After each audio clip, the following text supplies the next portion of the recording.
আমি ধন্যবাদ জানাচ্ছি কৃষিবিদ তুর্য ঘোষ, এমডি প্রসন্ন ইসলাম ভাই, আবির তরফদার আরমান, কিং অপু ভাই, আল রুবাই বিন হাসান রিদ ভাই, এমডি হাসিবুর রহমান ফাহিম ভাই, ধন্যবাদ জানাচ্ছি নাজমুল হাসান ভাইকে, মোজাম্মেল হক ভাইকে ধন্যবাদ জানাচ্ছি। সেই সাথে হচ্ছে আমি আরো কিছু মানুষজন কমেন্ট দেখতে পাচ্ছি। আপনারা অনেকে মেসেঞ্জারে নক করছেন। আমি তানভীর হাসান শরণ ভাই, ওনাকে ধন্যবাদ জানাচ্ছি, ছোট ভাই। আচ্ছা যাই হোক, সেই সাথে আরো আছে রায়হান আহমেদ ভাই, ধন্যবাদ জানাচ্ছি। ধন্যবাদ জানাচ্ছি সুমন দে, আচ্ছা এলেন সুমন, আচ্ছা মিরাজ। এক্স্যাক্টলি আসলে এটা কেউ মরে পাপে কেউ মরে তাপে, ব্যাপারটা এরকম হলো কিনা। আসসালামু আলাইকুম, কি অবস্থা সবার? আশা করি আপনারা সকলেই ভালো আছেন, সুস্থ আছেন। আজকে এই উন্মুক্ত আড্ডায় আজকের প্রসঙ্গ হচ্ছে টি-20 বিশ্বকাপ উপলক্ষে আজকে বাংলাদেশের যে স্কোয়াড ঘোষণা হলো, সেই স্কোয়াড কেমন হলো সেটা নিয়ে আমরা একটা পোস্ট করছিলাম। আপনারা অনেকেই হচ্ছে সেটাতে কমেন্ট করছেন। আমরা আপনাদের মতামতগুলো আমরা জানতে চাইছিলাম, তো আপনাদের মতামত এবং সেই সাথে আজকে অতিথি হিসেবে আছে আফতাব দুর্বার। তো দুর্বারকে ধন্যবাদ জানাচ্ছি দ্বিতীয় পর্বে আমাদের সাথে থাকার জন্য। তো আপনারা যারা কমেন্টস করছেন সেই কমেন্টস এর ভিত্তিতে আমরা কিছু আলোচনা রাখার চেষ্টা করছি। সেই সাথে হচ্ছে আমরা কিছু আলোচনা করব এবং হচ্ছে যে আজকের অতিথির কাছ থেকে শুনবো যে আসলে আমাদের এই টি-20 স্কোয়াড বাংলাদেশের কেমন হলো বা আমরা কতটা আশাবাদী হতে পারি। প্রথমেই তোমার কাছে যেটা জানতে চাইবো, টি-20 বিশ্বকাপকে সামনে রেখে বাংলাদেশের যে স্কোয়াডটা আজকে ঘোষণা করলো, তো প্রথম স্কোয়াড দেখে প্রথম যে চিন্তাটা তোমার মাথায় আসছে সেই ব্যাপারটা যদি তুমি একটু শেয়ার করতে। ধন্যবাদ রাখবেন তোমাকেও।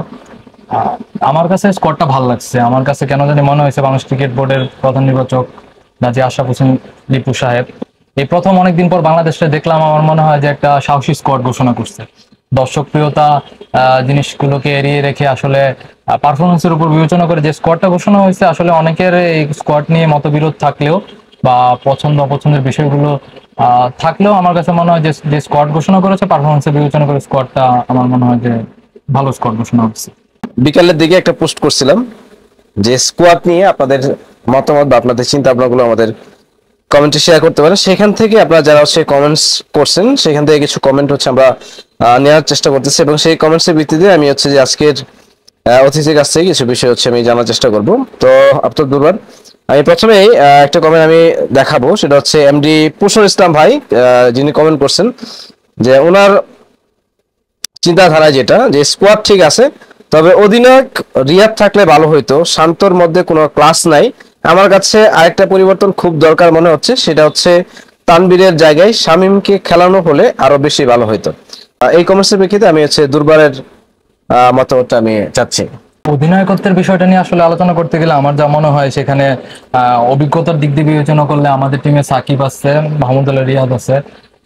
কিন্তু আমার কাছে কেন জানি মনে হয় মানে অধিনায়কত্ব দেওয়ার সময় এই সাকিব বা রিয়াদ ওনাদের সাথে কথা বলেই হয়তো বা জিনিসগুলো ফিক্সড করা হয়েছে। আর আমাদের কাছে অপছন্দ লাগলেও মানে স্ট্যাট হিসাব করলে শান্ত অধিনায়ক হিসেবে যথেষ্ট সফল।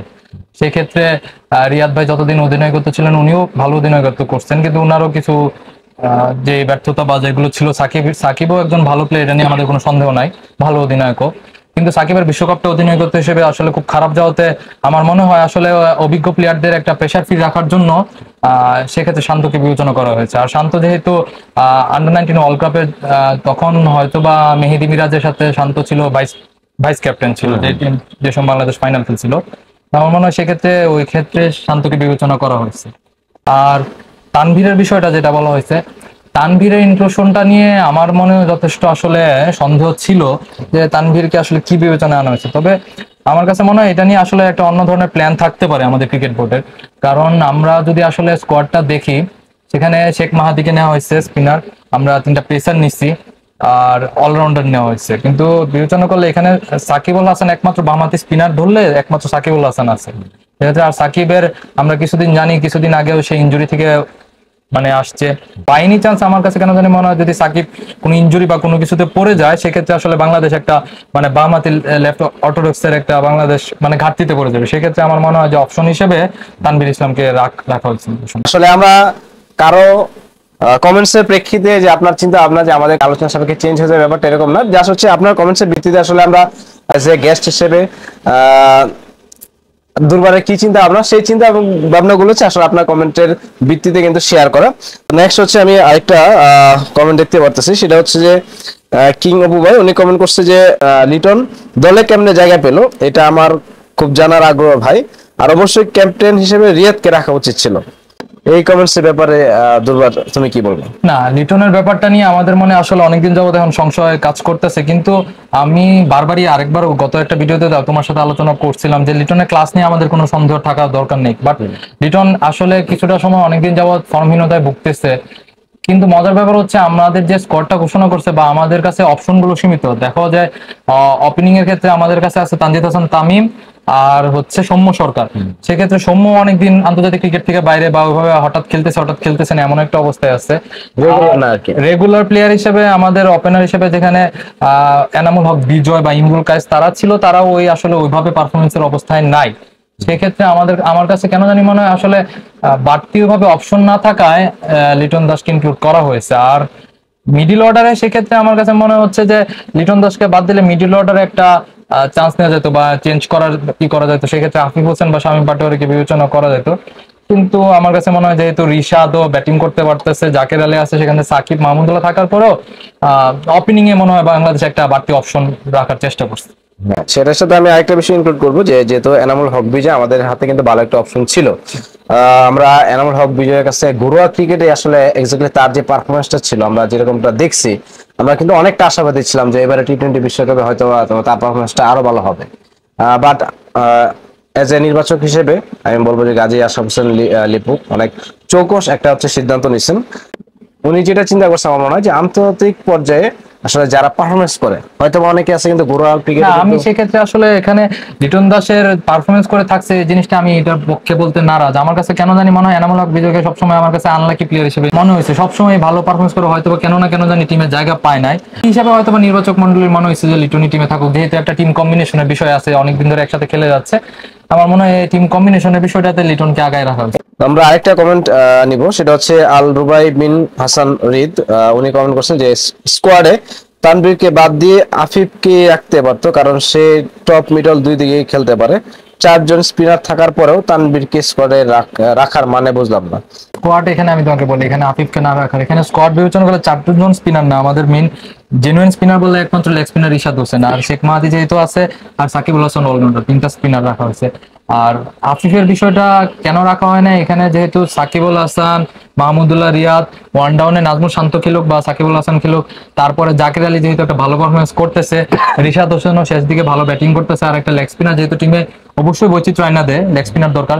সেক্ষেত্রে আসলে মিডিল অর্ডারে এই জায়গাগুলো রিপ্লেস করা খুব কঠিন, সেক্ষেত্রে আফিফকে জায়গা দেওয়ার, সেক্ষেত্রে তারা মনে হয়েছে আমি বললাম না ওই সাকিবের হয়তো বা কোনো অপশন হিসেবে একটা বামহাত স্পিনার টিমে জায়গা রাখছে।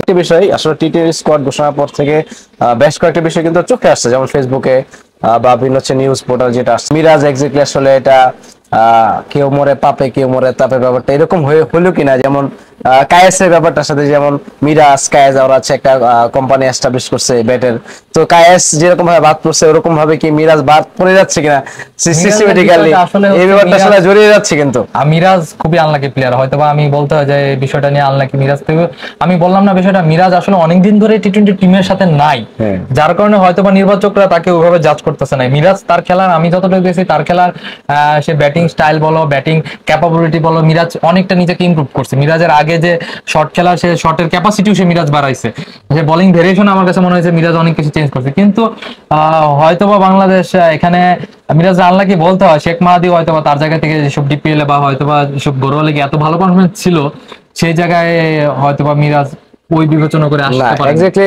মেহেদী হাসান মিরাজকে সাকিবের পরেই হচ্ছে যে পরবর্তী একটা অলরাউন্ডার হিসেবে বা আপকামিং একটা হচ্ছে যে আমরা স্টার পাচ্ছি বাংলাদেশ ক্রিকেটে, তো সেই দিক বিবেচনা করে আসলে মেহেদী হাসান মিরাজকে একদম টিম থেকেই টি-20 স্কোয়াড থেকে বাদ দেওয়ার ব্যাপারটা আসলে অনেকে মানতে পারতেছে না। সেই টি-20-র ক্ষেত্রে বোলিং ভেরিয়েশন বিবেচনা করলে শেখ মাহাদিকে সেক্ষেত্রে টি-20-র জন্য আমার মনে হয় কেন জানি আগায় রাখছে, তবে স্কোয়াডে জায়গা দেওয়া যায় তো মিরাজকে। কিন্তু বললাম না ওই যে কম্বিনেশনের ক্ষেত্রে হয়তোবা সাকিবের জায়গায় একটা লেফটি দরকার, এই জন্য হয়তোবা তানভীর ইসলামকে রাখছে।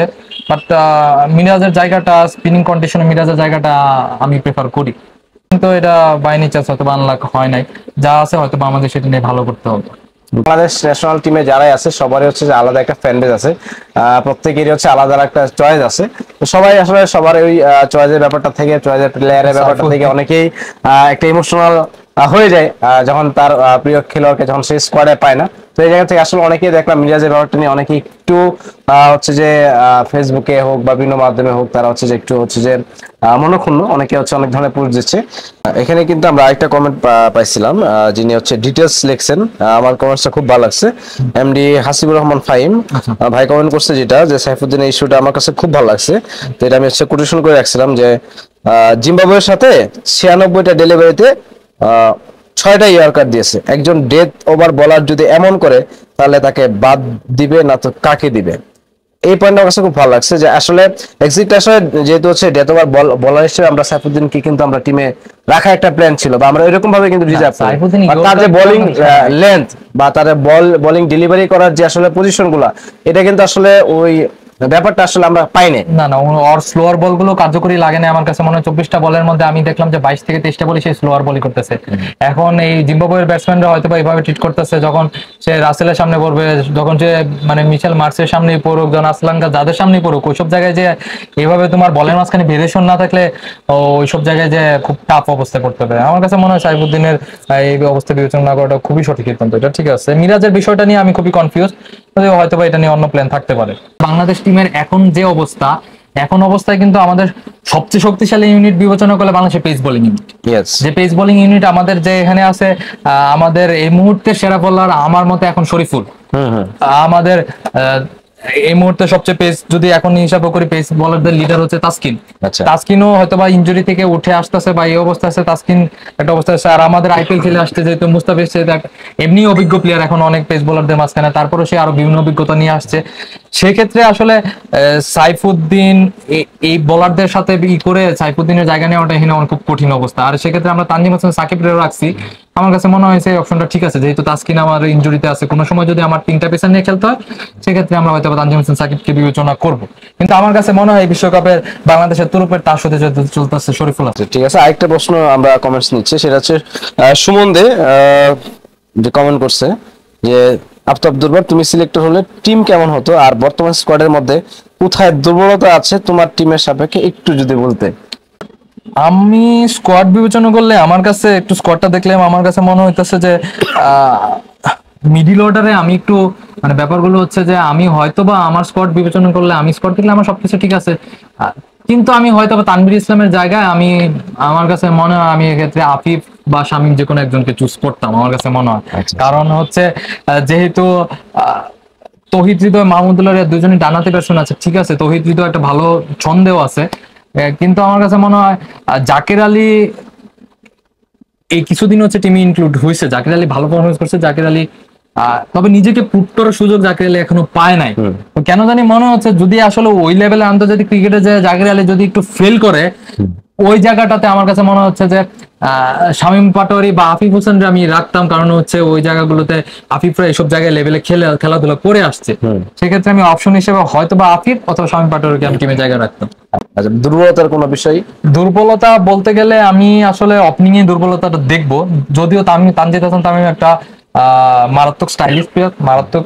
আর হচ্ছে জাস্ট যদিও সে একটা ওয়ার্ল্ড কাপ খেলছে, একদম ইয়াং এজে ওয়ার্ল্ড কাপটা খেলা হয়েছে, এতদিনে কিছুটা হয়তো বা সে অনেকগুলো আন্তর্জাতিক ম্যাচ খেলছে, কিন্তু তার সেই অভিজ্ঞতার বিবেচনায় সে আসলে অনেকটা এখনো ইয়াং। তারপরে তানজিদ হাসান তামিমের যদি ক্লিক করে ফেলতে পারে আমার কাছে মনে হয় যে ভালো হবে। আর বাইনি চান্স ফেল করলে এখানে হচ্ছে সৌম্য অনেকদিন ধরে যেহেতু টিমে নাই, আমার কাছে মনে হয় সৌম্যর আত্মবিশ্বাসের মানে ভোগান্তিতে ভুগতে পারে। হয়তোবা সে প্রথম ম্যাচটা যদি বাইনি চান্স সে ক্লিক না করে, পরের ম্যাচগুলোতে সে টিমে জায়গা নেওয়ার জন্য খেলতে পারে। তার কাছে ওই এক্সপেকটেশনটা আমার কাছে মনে হচ্ছে যে একটু টাফ হয়ে যেতে পারে। আর লিটন যেহেতু ফর্মে নাই, সে তার ওই জায়গা থেকে মানসিকভাবে আত্মবিশ্বাস ফিরে আসতে দিনে 2-3 ম্যাচ লেগে যাবে। আর আমার কাছে মনে হয় যে বিশ্বকাপ ওখানে মানে পরীক্ষা করার জায়গাটা নাই। তো দুর্বলতা বিবেচনা করলে আমি আসলে ওপেনিং এ দুর্বলতা ধরবো, যে দুর্বলতা আসলে আমাদের তামিম ইকবাল খান চলে যাওয়ার পর থেকে আমরা ফেস করতেছি। আর ওয়ান ডাউন থেকে শান্ত যেহেতু ফর্মে নাই, তবে আমার বিশ্বাস শান্ত ভালো কিছু করবে, শান্ত ফর্মে ফিরবে। আর আমরা দেখছি সবচেয়ে মেন প্লেয়ার আমাদের হচ্ছে সবার প্রিয় প্লেয়ার সাকিব আল হাসান, তার উপর আশা ভরসা থাকবে অনেক। যদিও সেই সাকিব 19 ওয়ার্ল্ড কাপ খেলার পর ওইভাবে ভালো পারফরমেন্স দিতে পারে নাই, তবে আশা করি যেহেতু সাকিবের বয়সও শেষ পর্যায়ে, আমার মনে হয় শেষ বিশ্বকাপ, শেষ বিশ্বকাপে আমার মনে হয় সাকিব কিছু চমক দেখাবে। আর সাকিবের পারফরমেন্স হয়ে গেলে আমার মনে হয় টিমটা ভালো কিছু জিতে চলছে। এবার বিশ্বকাপের যে কন্ডিশন আমাদের ইউএসএ এবং ওয়েস্ট ইন্ডিজ, এই দুইটা জায়গায় হচ্ছে আমাদের এবার টি-20 ওয়ার্ল্ড কাপটা হবে। তো এই কন্ডিশনে এক্স্যাক্টলি কেমন মনে হচ্ছে, এই কন্ডিশনে আসলে আমাদের বোলিং ইউনিট কতটা কার্যকরী হতে পারে বলে তুমি মনে করো? যেহেতু বিশ্বকাপ খেলা, আমার কাছে মনে হয় বেশিরভাগ পিচগুলো স্পোর্টিং উইকেট থাকবে, সেখানে স্পোর্টিং ব্যাটসম্যানরাও সুবিধা পাবে, যেটুক দরকার বলারও হয়তো বা ময়েশ্চার পাবে, ওইটুক জায়গা পাবে। সেক্ষেত্রে বিবেচনা করে এখন পিচের টার্ন আছে কি নাই ওই জিনিসটা আসলে ম্যাচের পূর্ববর্তী সময় ছাড়া এখানে এই সময় বলাটা খুব কঠিন হবে। যদি পিচের টার্ন থাকে আমার মনে হয় একটা এক্সট্রা স্পিনার খেলাইতে হবে, আর যদি পিচ মনে হয় সেক্ষেত্রে আমরা একটা পেসার বাড়তি খেলাইতে পারি। আর আমার কাছে মনে হয় নাজমুল শান্ত, সাকিব, এই দুইটা জায়গা হয়তোবা যদি আমরা তাদের ফর্মে আশা করতে পারি, বাংলাদেশ যথেষ্ট স্টেবল একটা টিম আছে। কারণ বাংলাদেশের পেস ইউনিট নিয়ে কোনো সন্দেহ থাকার কোনো কারণ নাই। শরীফুল যে ফর্মে আছে, যদিও আমাদের জন্য ব্যাড লাক, আমাদের তাসকিনকে আমরা প্রথম হয়তোবা 2-3টা ম্যাচ মিস করবো, আমরা মিসগুলোতে পাবো, শেষ 2টা ম্যাচে হয়তো পাবো। কিন্তু আফসোসের বিষয় হচ্ছে আমাদের সাউথ আফ্রিকা বা শ্রীলঙ্কার সাথে ম্যাচগুলো বোধহয় প্রথম 3টা ম্যাচের মাঝখানে।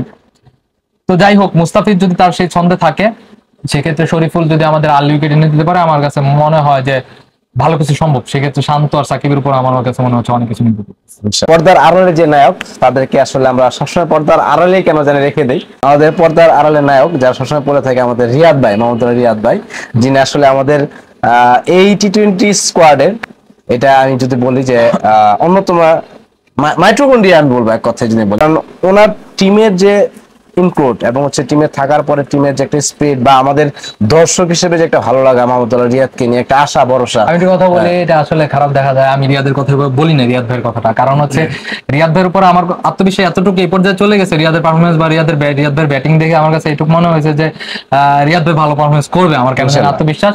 সেই ক্ষেত্রে আমি এই জন্য বারবার বলতেছি যে শান্ত আর সাকিবের বিষয়ে পারফরমেন্সের উপর অনেক কিছু ডিপেন্ড করতেছে। কারণ হচ্ছে রিয়াদ ভাই লাস্ট কয়েক বছর বা বিশ্বকাপের পর থেকে, বাদ পড়ার পর থেকে, সে টিমে ইনক্লুড হওয়ার পর থেকে যে পরিমাণ যে পারফরমেন্স দিয়ে আসছে একাকি, যে জায়গা থেকে মানে নির্বাচকদের ভুল প্রমাণ করে যে জায়গায় নিয়ে আসছে নিজেকে, আমার কাছে মনে হচ্ছে মাহমুদুল্লাহ রিয়াদের সবচেয়ে সেরা বিশ্বকাপ হতে চলছে ইনশাআল্লাহ। দর্শক হিসেবে আসলে তুমি বাংলাদেশকে তুমি কোন পর্যায়ে দেখতে যাচ্ছ এবারের টি-20 বিশ্বকাপে? মানে তোমার চিন্তাধারায় এই টিম নিয়ে আসলে তারা কতটুকু পর্যন্ত যেতে পারে বা তুমি কতটুকু আশা রাখো? না, আসলে আমি যেহেতু বাংলাদেশের একজন মানে পূর্ণ সমর্থক, আমরা যেহেতু সবাই দেশের সমর্থক, আমরা তো চাইবো বাংলাদেশ একটা ভালো অবস্থায় যাক, বাংলাদেশ, আমরা চাইবো বিশ্বকাপ জিতুক। কিন্তু আসলে বাস্তবতা বিবেচনা করলে আমার কাছে মনে হয় আমি বাংলাদেশ দলের জন্য অবশ্যই শুভকামনা থাকবে। তবে আমি চাই বাংলাদেশ এই বিশ্বকাপটা, আমার কাছে মনে হয় যে বাংলাদেশ বিশ্বকাপটা সেমিফাইনাল খেলবে ইনশাআল্লাহ ইনশাআল্লাহ। আচ্ছা, যাই হোক, আমরা আলোচনা একদম শেষ পর্যায়ে চলে আসছি। দিন শেষে আসলে আলোচনা সমালোচনা সবকিছুই থাকবে। তারপরেও আমরা 18 কোটি মানুষ একটি বাংলাদেশ টিমকে যারা হচ্ছে রিপ্রেজেন্ট করবে, যে 11 জন প্লেয়ার মাঠে খেলবে, আমাদের এক্স্যাক্টলি আশা ভরসা, যত আলোচনা যত সমালোচনা থাকুক, আমাদের আশাটা কিন্তু ওই 11 জনকে কেন্দ্র করে থাকবে। এবং আমরা আশা রাখবো যে টিমটা ঘোষণা করছে প্রধান নির্বাচক, আমরা কিন্তু ওনার বেশ কয়েকটা হচ্ছে যে একদম সাহসী পদক্ষেপ দেখলাম, একদম স্ট্যান্ডবাজি যেটা আমরা বলে থাকি, খুব ভালো কিছু স্ট্যান্ডবাজি আমরা দেখছি। এটা যেটা হচ্ছে আমরা আগে মিস করতাম, এটা এখন পাচ্ছি।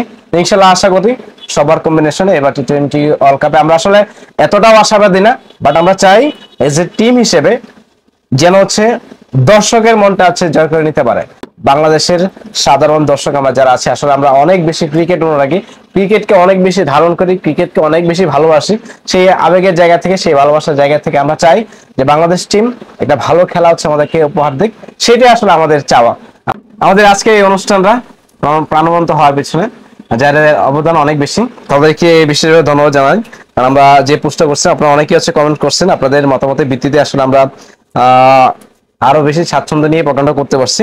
আমি ধন্যবাদ জানাচ্ছি কৃষিবিদ তুর্য ঘোষ, এমডি প্রসন্ন ইসলাম ভাই, আবির তরফদার আরমান, কিং অপু ভাই, আল রুবাই বিন হাসান রিদ ভাই, এমডি হাসিবুর রহমান ফাহিম ভাই, ধন্যবাদ জানাচ্ছি নাজমুল হাসান ভাইকে, মোজাম্মেল হক ভাইকে ধন্যবাদ জানাচ্ছি, সেই সাথে হচ্ছে আমি আরো কিছু মানুষজন কমেন্ট দেখতে পাচ্ছি। আপনারা অনেকেই মেসেঞ্জারে নক করছেন। আমি তানভীর হাসান শরণ ভাই, ওনাকে ধন্যবাদ জানাচ্ছি। ছোট ভাই আচ্ছা, যাই হোক, সেই সাথে আরো আছে রায়হান আহমেদ ভাই, ধন্যবাদ জানাচ্ছি। ধন্যবাদ জানাচ্ছি সুমন দে। অ্যালেন সুমন। আচ্ছা, এলেন সুমন, আচ্ছা, ধন্যবাদ। আমাদের এই বন্ধু আকাশ আহমেদ ভাই, আপনাকে ধন্যবাদ জানাচ্ছি। মুজাম্মেল হক ভাই, আপনাকে ধন্যবাদ। তো যাই হোক, আসলে আপনারা অনেকেই কমেন্ট করছেন, অনেকের কমেন্টের ভিত্তিতে এবং অনেকে মেসেজ করছেন। আপনাদের কমেন্টসের ভিত্তিতে আসলে আমাদের এই আজকের প্রোগ্রামটা অনেক বেশি প্রাণবন্ত হয়ে উঠছে। তো কৃতজ্ঞতা আছি। ইনশাআল্লাহ আপনারা আমাদের সাথে এভাবে যুক্ত থাকবেন। এবং আজকের এই ভিডিওটা আপনাদের কাছে কেমন লাগছে অবশ্যই আপনারা কমেন্ট সেকশনে কমেন্ট করে জানাবেন। এবং আজকের এই প্রোগ্রামটা আমাদের যে ডিরেকশন দিচ্ছে আমাদের বন্ধু মিশেল, পর্দার আড়ালে নায়কটা কিন্তু অনেক বড় অ্যাচিভমেন্ট তাদের। তো আমি মিশেলকে ধন্যবাদ জানাচ্ছি আমাদের আজকে এই ভিডিওতে সহযোগিতা করার জন্য। ভালো থাকেন, সুস্থ থাকেন এবং পরবর্তী এপিসোডগুলো ইনশাআল্লাহ আরো বেশি উপভোগ করবেন। আর ভালো লাগলে আপনার টাইমলাইনে শেয়ার করার চেষ্টা করবেন। দেখা হবে। আসসালামু আলাইকুম।